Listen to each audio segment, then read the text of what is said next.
그날 밤 나는 그 아이를 살리려고 길에 버렸습니다. 딸의 아이였어요. 눈이 내렸습니다. 하얗게 소리 없이 아이를 품에 안았을 때 숨이 가빴어요. 내 것이 아니라 아이의 숨이었습니다. 작은 입에서 김이 새어나왔어요. 나는 걸었습니다. 딸이 죽은 지 석 달이 지났어요.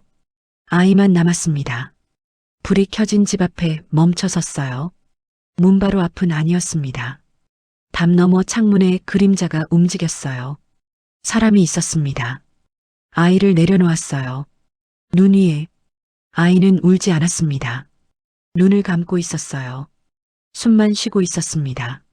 나는 한 걸음 물러섰어요. 다시 한 걸음. 집안에서 문이 열렸습니다. 누군가 나왔어요. 아이를 봤습니다. 나는 돌아섰어요. 뒤를 보지 않았습니다. 눈은 계속 내렸어요. 발자국이 지워졌습니다. 내가 여기 있었다는 흔적도 함께 집으로 돌아왔습니다. 방은 텅 비어 있었어요. 이불 위에 아이가 누워있던 자리만 남아 있었습니다. 아직 따뜻했어요. 딸의 사진이 벽에 걸려 있었습니다. 23세 딸. 아이를 낳고 한 달 만에 죽었어요. 나는 그 자리를 만졌습니다. 손이 떨렸어요. 일어서지 못했습니다. 새벽까지 그대로 앉아 있었어요. 창밖에는 눈이 쌓였습니다. 하얗게 아무것도 보이지 않게. 나는 그 밤 이후로 단 한 번도 그 이야기를 하지 않았어요. 누구에게도 왜 그랬는지 묻는 사람도 없었습니다.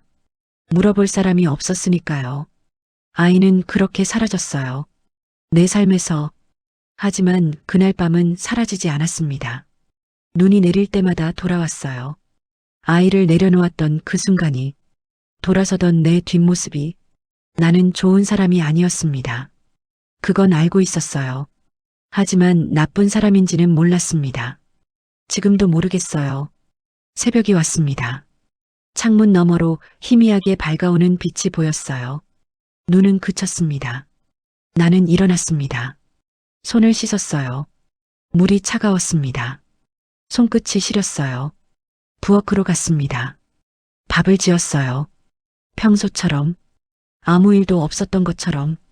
이웃집 아주머니가 문을 두드렸습니다. 안에 계세요? 나는 문을 열었어요. 네. 어제 눈 많이 왔죠? 괜찮으셨어요? 네. 괜찮았어요. 아주머니가 방 안을 힐끗 봤습니다. 아기는요? 잠들어 있어요. 거짓말이었어요. 그래요. 감기 조심하세요. 아주머니는 돌아갔습니다. 나는 문을 닫았어요. 밥을 먹었습니다. 천천히. 맛은 없었어요. 설거지를 했습니다. 그릇 하나, 숟가락 하나. 방으로 돌아왔어요. 이불을 개었습니다. 아이가 누워있던 자리도 함께. 빨래를 했어요. 아이의 옷도 있었습니다. 작은 내복, 양말. 나는 그것들을 빨았어요. 물에 담갔다가 비누칠하고 헹궜습니다. 평소처럼 마당에 널었어요. 바람이 불었습니다. 작은 옷들이 흔들렸어요. 저녁이 되었습니다. 문을 두드리는 소리가 났어요. 또 이웃집 아주머니였습니다. 아기 울음소리가 안 들리네요. 괜찮아요? 네. 잘 자요. 그래요? 평소엔 자주 우는데 오늘은 조용해요. 아주머니는 고개를 끄덕이고 갔습니다. 나는 문을 닫았어요. 밥을 먹었습니다. 혼자. 밤이 되었어요. 불을 껐습니다. 이불을 덮었어요. 눈을 감았습니다. 아무 생각도 하지 않으려 했어요. 하지만 어둠 속에서 자꾸 떠올랐습니다. 눈 위에 내려놓았던 아이의 모습이, 돌아서던 내 발걸음이. 나는 눈을 떴어요. 천장을 봤습니다. 아무것도 보이지 않았어요. 다시 눈을 감았습니다. 그렇게 밤이 지나갔어요. 다음 날도 똑같았습니다. 일어나서 밥 짓고 설거지하고 빨래하고. 아무에게도 말하지 않았어요. 왜 그랬는지, 무슨 일이 있었는지 누구도 묻지 않았습니다. 일주일이 지났어요. 이웃집 아주머니가 다시 왔습니다. 요새 아기 소리가 안 들리는데 어디 갔어요? 나는 대답했어요. 친척 집에 보냈어요. 갑자기요? 혼자 키우기 힘들어서요. 아주머니는 고개를 끄덕였습니다. 그럴 수도 있죠. 혼자 키우는 거 쉽지 않잖아요. 더 묻지 않았어요. 그렇게 침묵이 시작되었습니다. 이웃집 아주머니가 또 왔습니다. 명절인데 혼자 보내시게요? 네. 친척집 아기라도 데려오시지. 괜찮아요. 아주머니는 떡 한 접시를 두고 갔어요. 나는 떡을 먹었습니다. 혼자 텔레비전을 켰어요. 명절 특집 프로그램이었습니다. 가족들이 모여 웃고 있었어요. 끄려다가 그냥 뒀습니다. 소리라도 있으니까요. 밤이 되었습니다. 전화가 울렸어요. 모르는 번호였습니다. 받지 않았어요. 보험 전화였겠죠.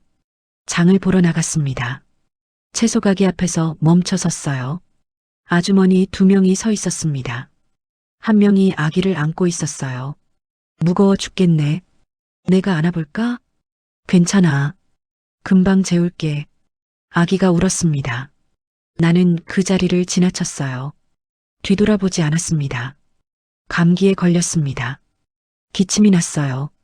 열도 났습니다. 약국에 갔어요. 혼자 사세요? 네. 몸조리 잘하세요.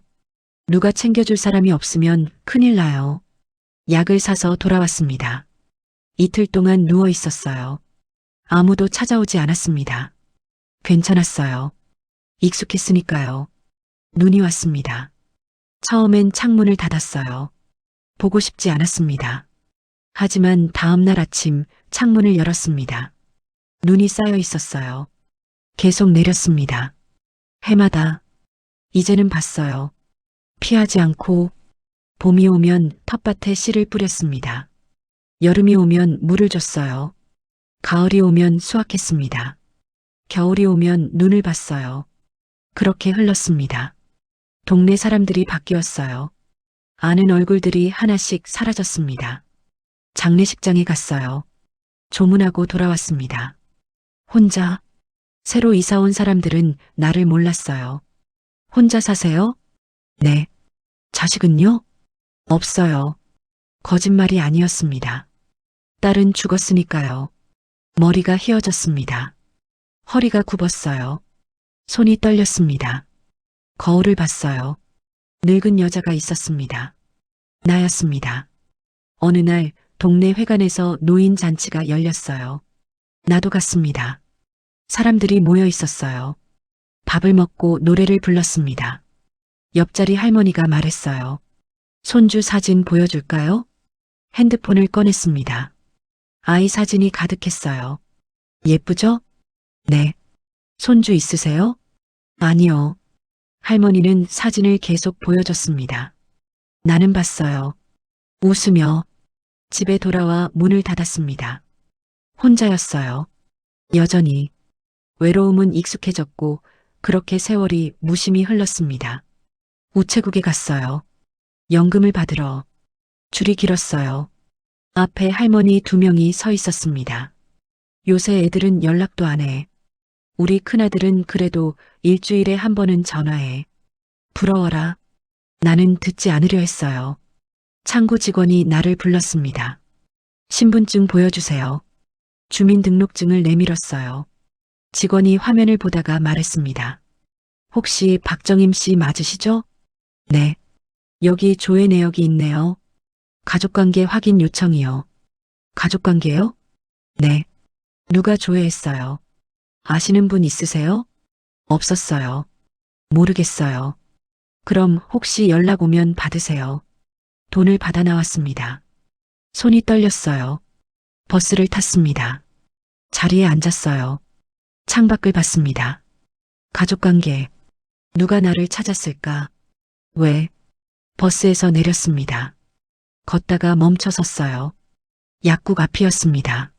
안으로 들어갔어요. 어디 아프세요? 아니요. 소화제 주세요. 소화제를 샀습니다. 집으로 돌아왔어요. 문을 열고 들어갔습니다. 약을 먹지 않았어요. 그냥 식탁 위에 뒀습니다. 앉아 있었어요. 한참 핸드폰이 울렸습니다. 모르는 번호였어요. 화면을 봤습니다. 받지 않았어요. 다시 울렸습니다. 또 받지 않았어요. 문자가 왔습니다. 열어봤어요. 박정임 씨 연락 부탁드립니다. 민재 올림. 민재. 그 이름을 본 적이 없었습니다. 하지만 알았어요. 누군지. 핸드폰을 내려놓았습니다. 일어나지 못했어요. 숨이 가빴습니다. 물을 마셨어요. 손이 떨렸습니다. 다시 앉았습니다. 핸드폰을 봤어요. 문자가 또 왔습니다. 저는 입양된 사람입니다. 할머니를 찾고 있습니다. 화면이 흐려졌어요. 눈물이 났습니다. 살아있구나. 핸드폰이 울렸습니다. 같은 번호였어요. 나는 받았습니다. 여보세요. 낯선 남자 목소리였어요. 박정임 씨 맞으신가요? 누구세요? 저는 민재라고 합니다. 숨이 멈췄어요. 32살이고요. 입양됐습니다. 전화기를 든 손이 떨렸습니다. 혹시 30년 전 겨울에 말이 끊어졌어요. 아이를 아시나요? 나는 대답하지 못했습니다. 제가 그 아이인 것 같습니다. 전화 너머로 숨소리만 들렸어요. 만날 수 있을까요? 나는 입을 열었어요. 왜요? 할머니를 만나고 싶습니다. 왜요? 그냥 만나고 싶습니다. 나는 전화를 끊었어요. 핸드폰을 식탁 위에 내려놓았습니다. 일어설 수가 없었어요. 주저앉았습니다. 바닥에 아이는 살아 있었습니다. 그날 밤 내가 내려놓았던 그 아이가 32살이 되어 나를 찾았어요. 창밖을 봤습니다. 해가 지고 있었어요. 어두워졌습니다. 나는 그대로 앉아 있었어요. 밤새 잠들지 못했습니다. 새벽에 일어나 창문을 열었어요. 바람이 들어왔습니다. 차가웠어요. 밥을 지었습니다. 먹지 못했어요. 그릇을 내려놓고 앉아 있었습니다. 핸드폰을 봤어요. 문자가 와 있었습니다. 할머니, 답장 주세요. 답하지 않았어요. 일주일이 지났습니다. 문자가 계속 왔어요. 할머니, 저 민재입니다. 연락 주시면 좋겠습니다. 급하게 찾는 건 아닙니다. 천천히 생각하세요. 나는 읽기만 했습니다. 답하지 않았어요. 장을 보러 나갔습니다.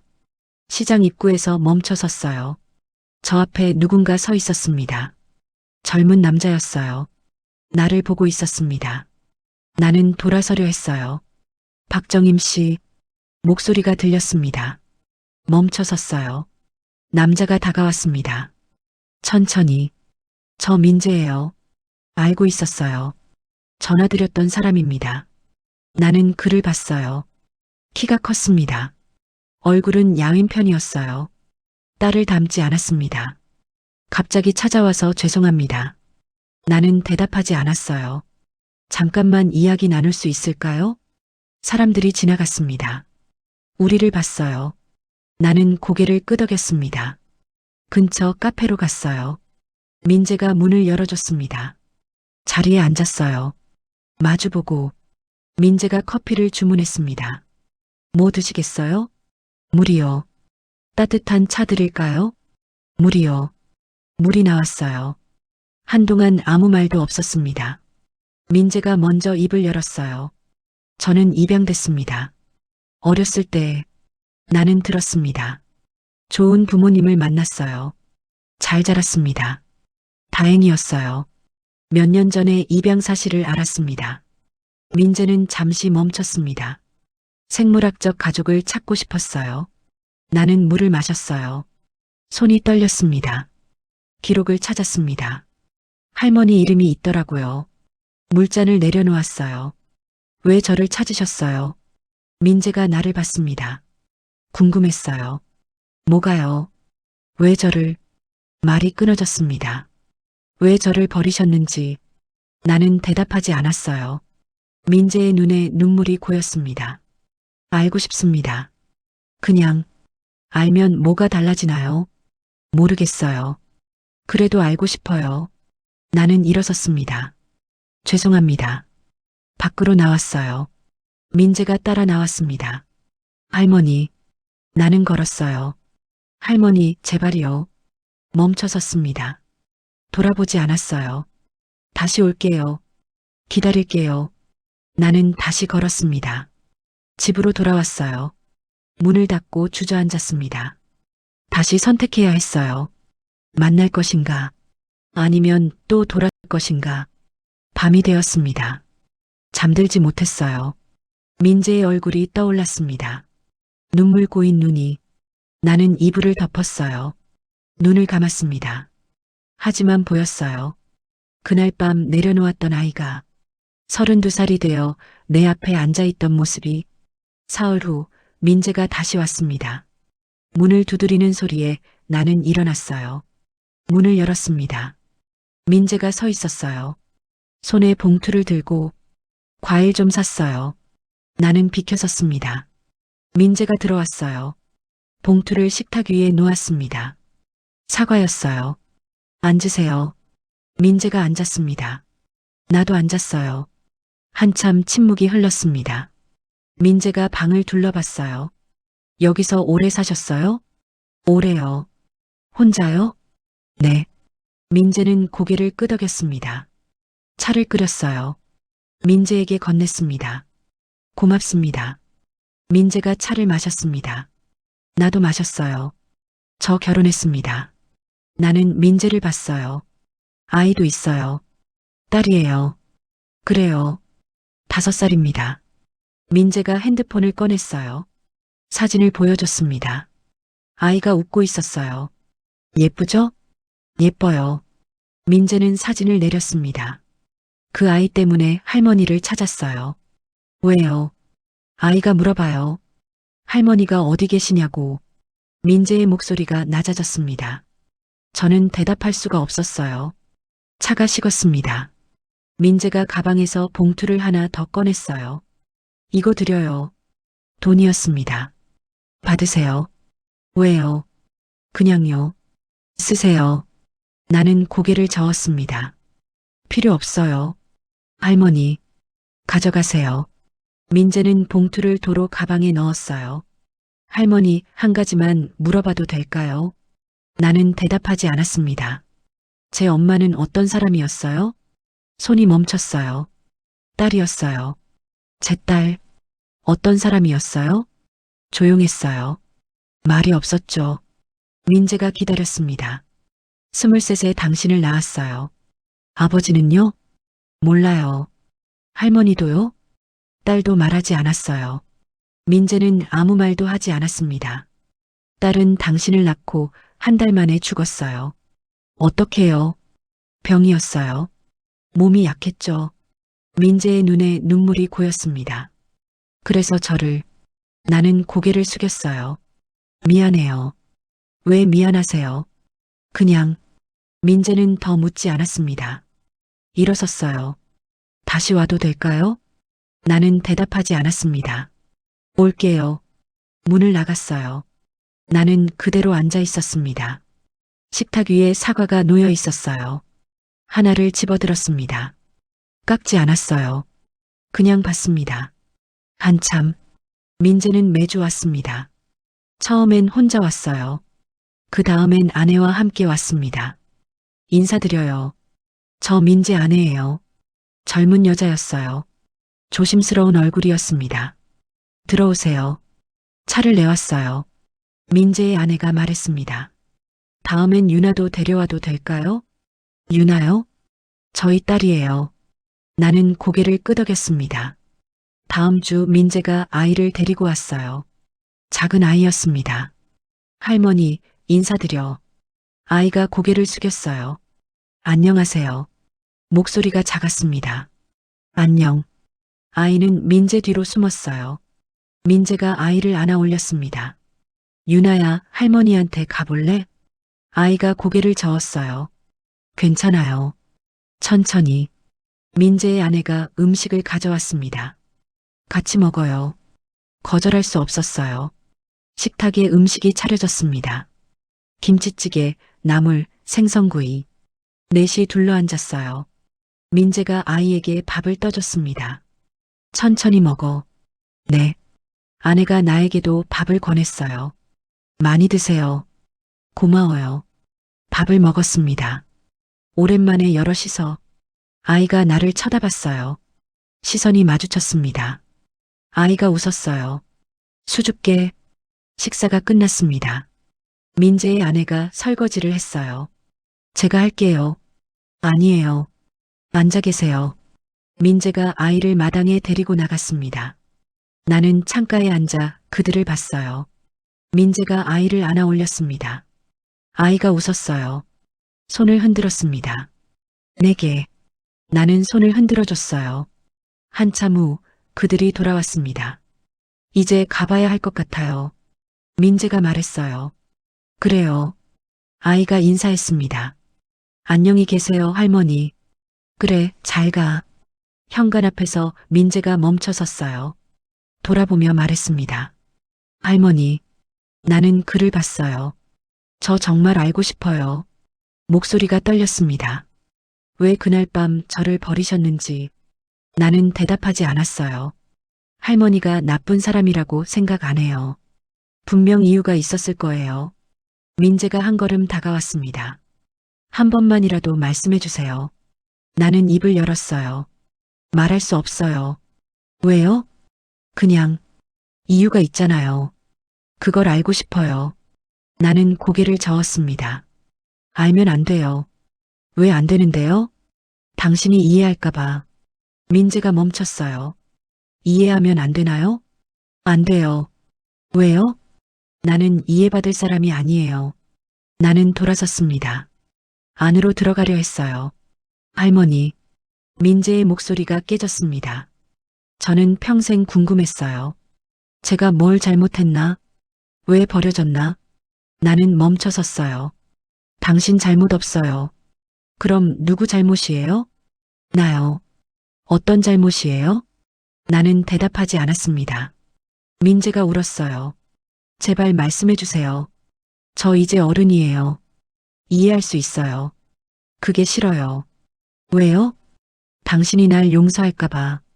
민재는 아무 말도 하지 못했습니다. 나는 문을 닫았어요. 밖에서 민재의 아내 목소리가 들렸습니다. 여보, 가요. 할머니, 가요. 제발. 발소리가 멀어졌습니다. 차 시동 거는 소리. 그리고 고요. 나는 문 앞에 주저앉았어요. 버린 사람과 버려진 사람. 우리는 끝내 만나지 못했습니다. 그 후로 민재는 오지 않았습니다. 나는 다시 혼자가 되었어요. 밥을 짓고 설거지를 하고 텃밭에 물을 줬습니다. 평소처럼. 아니, 평소로 돌아간 것처럼. 하지만 집은 달랐어요. 식탁에 앉으면 민재가 앉았던 자리가 보였습니다. 아이가 웃던 모습이 떠올랐어요. 나는 그 자리를 보지 않으려 했습니다. 겨울이 왔어요. 눈이 내렸습니다. 창밖을 봤어요. 하얗게 쌓이는 눈을. 핸드폰이 울렸습니다. 모르는 번호였어요. 받지 않았습니다. 문자가 왔어요. 할머니, 민재 아내입니다. 며칠 후 또 왔습니다. 민재가 할머니 생각을 많이 해요. 일주일 후, 유나가 할머니 보고 싶대요. 나는 답하지 않았습니다. 봄이 왔어요. 텃밭에 씨를 뿌렸습니다. 싹이 났어요. 동네 아주머니가 물었습니다. 요새 손주 안 보여요? 안 와요. 연락해보세요. 아주머니는 가버렸어요. 저녁을 먹었습니다.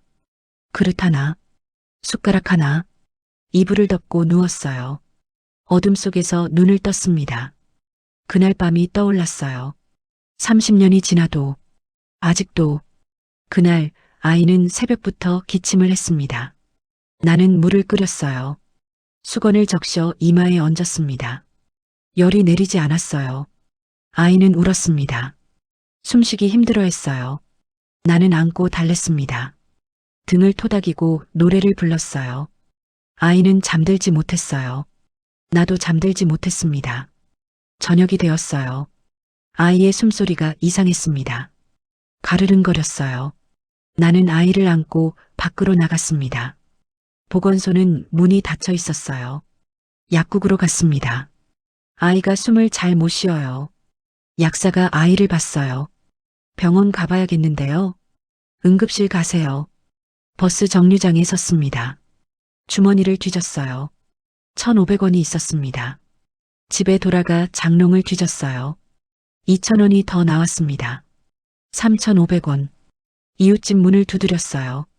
아무도 없었습니다. 다른 집 문을 두드렸어요. 문이 열렸습니다. 뭐예요? 돈 좀 빌려주실 수 있을까요? 아이가 아파서 지난번 빌려간 돈부터 갚으세요. 문이 닫혔어요. 또 다른 집 문을 두드렸습니다. 또 왔어요? 없다고 했잖아요. 문이 닫혔어요. 결국 나는 집으로 돌아왔어요. 아이의 생이 꺼지는 것이 느껴졌어요. 아이는 계속 기침을 했습니다. 숨을 헐떡였어요. 나는 아이를 안고 방바닥에 앉았습니다. 괜찮아. 괜찮을 거야. 아이에게 말했어요. 아니, 나에게 말했습니다. 하지만 괜찮지 않았어요. 시간이 지날수록 아이의 숨소리는 약해졌습니다.